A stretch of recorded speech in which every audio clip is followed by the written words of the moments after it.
Hey everyone and welcome. Today we're tackling a really interesting problem called minimum operations to convert all elements to zero. It involves subarrays and a special kind of operation that might seem a bit tricky at first, but don't worry. We're going to break it down step by step and uncover a really elegant solution. Okay, so here's the official problem description. The goal is to take an array of non-negative numbers and turn every single element into zero. We want to do this using the minimum number of operations possible. Let's look at what an operation actually is. The operation itself has a few parts. First, you pick any continuous chunk of the array, called a subarray. Inside that chunk, you find the smallest non-negative number. Let's say that number is 2. Then, you find every single 2 inside the subarray you picked, and only inside that subarray, and you change them all to 0. The key is that we want to do this as few times as we can. Let's walk through the example from the problem description to see this in action. We start with the list containing 3, 1, 2, and 1. A good first move is to pick the subarray that has both 1s in it. The minimum number in that chunk is 1, so we turn both 1s into zeros. Now our list is 3, 0, 2, 0. That's one operation down. Next we can focus on the 2 by selecting it as its own subarray. The minimum is 2, so it becomes 0. That's our second operation. Finally, we're just left with the 3. We make a subarray of just that element, turn it to 0, and that's our third and final operation. The array is all zeros, and it took us 3 steps. So this brings us to the most important question. What stops us from clearing out numbers together? Look at this simple case. 3, 1, 3. If we pick the whole array, the smallest number is 1. So the 1 becomes a 0. But notice, the 3s are still there. We couldn't clear them because the 1 was the minimum. This is the key idea. A smaller number sitting between two larger identical numbers acts like a barrier. It forces you to deal with the smaller number first, which might break up your chance to deal with the larger numbers in a single operation. Whenever you hear about things being blocked or needing to process items in a specific order based on what comes next, you should think about using a stack. Specifically, we'll use something called a monotonic increasing stack. All that means is that the numbers in our stack will always be sorted, from smallest at the bottom to largest at the top. This stack will help us keep track of which numbers are part of a potential upcoming operation. Just a quick heads up. We'll be walking through the solution using Python, but don't worry if that's not your main language. The logic is the same everywhere. I'll be showing the full code for other popular languages like Java, C++, and JavaScript towards the end of the video. Okay, we've talked about the problem and the core idea of using a stack. Now let's see what this looks like as actual code. I'll put the full solution up on the screen first, and don't worry, after that, we'll walk through the most important sections together. Alright, here's the complete Python code. It's surprisingly short. We initialize an empty list to act as our stack, and a result counter. Then, we just loop through each number in the input list, one by one. Let's break down what's happening inside that loop. The first thing we do for each number, which we'll call A, is this while loop. This is where the magic happens. We check if the stack is not empty, and if the number at the top of our stack is bigger than the current number A. If it is, it means we've found one of those barriers we talked about. The larger number on the stack can't be grouped with anything coming up, so we just pop it off. We don't need to track it anymore. Next is a simple but important check.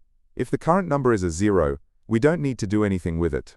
Zeros don't require any operations, so we just use continue to skip to the next number in our list. Finally, after handling the popping and the zeros, we get to this if statement. This condition checks two things. Is the stack empty, or is our current number strictly greater than the number at the top of the stack? If either of these is true, it means we're starting what you can think of as a new potential operation. So we increase our result counter by 1, and we push the current number onto our stack. If the number is the same as the top of the stack, we do nothing, because it can be handled by the same operation we already counted. So how efficient is this solution? For time complexity, it's big O of n, where n is the number of elements in the input list. Even though we have a nested loop, each number gets pushed onto the stack once, and popped off the stack once, at most, so it's a single pass. For space complexity, it's also big O of n. In the worst case scenario, like an already sorted list of numbers, our stack could potentially grow to hold every single element. Right, that covers the main solution in Python. As promised, for those of you who code in other languages, I'm about to show the full solutions for Java, C++, and JavaScript. I won't be breaking these down, so just pause the video on your language of choice to check it out. Alright, as promised, here is the full solution in Java. You can see we use an array deck as our stack, but the logic is identical to the Python version. You can pause the video here to take a closer look at the implementation. Next up, here is the C++ version of the solution. Here I'm using a vector as a stack, which is a common pattern, but you could also use std-in stack. Again, feel free to pause and review the code. And finally, here is the solution in JavaScript. A standard array works perfectly as a stack with its push and pop methods. Hopefully seeing it in a few different languages helps solidify the concepts. So let's wrap it up. The main thing to remember from this problem is how a smaller number can act as a barrier, preventing larger numbers from being processed together. When you see a problem with this kind of structure, a stack, and specifically a monotonic stack, should come to mind. It's a powerful tool for efficiently keeping track of these active groups or sequences. Alright, before we finish up, I want to quickly show you a personal project I built to solve a problem that always drove me crazy. It's an app called My Daily To-Do. My biggest frustration with every other to-do app was retyping the same things every single day. Go to the gym, review code, work on the daily Leetcode problem. You know the drill. So, I built my app around one simple but powerful idea: separating your routine tasks from your one-off tasks. Routine tasks, marked with the little refresh icon, automatically reset for the next day. One-off tasks, like ship new feature, get the little puff of smoke icon, and they disappear for good once you're done. This small change turns a dumb checklist into a smart scheduler. If that sounds useful, you can try it right now on the web. The link is in the description. And one more thing I want to make super clear. Right now, as a thank you for being an early supporter, the app is 100% free. There are no ads, and no subscriptions whatsoever. This means you get access to everything, including really powerful features like presets, which let you save entire task lists and load them with a single tap. Now down the road, creating new presets will likely become part of a premium plan to help support the channel. But, and this is the important part, any presets you create now, while it's all free, are yours to keep and use forever. So it's the perfect time to check it out on the web, play with all the features, and build out your perfect setup at no cost. If you enjoyed this problem and want to keep practicing, the learning doesn't have to stop here. I've organized all my video solutions into handy playlists. Whether you're looking to grind through more Leetcode easy, medium, or hard problems, or you want to master a specific topic like sliding window or dynamic programming, I've got a playlist for you. It's the perfect way to focus your study sessions. Go to the playlist tab and find a playlist that fits your goals.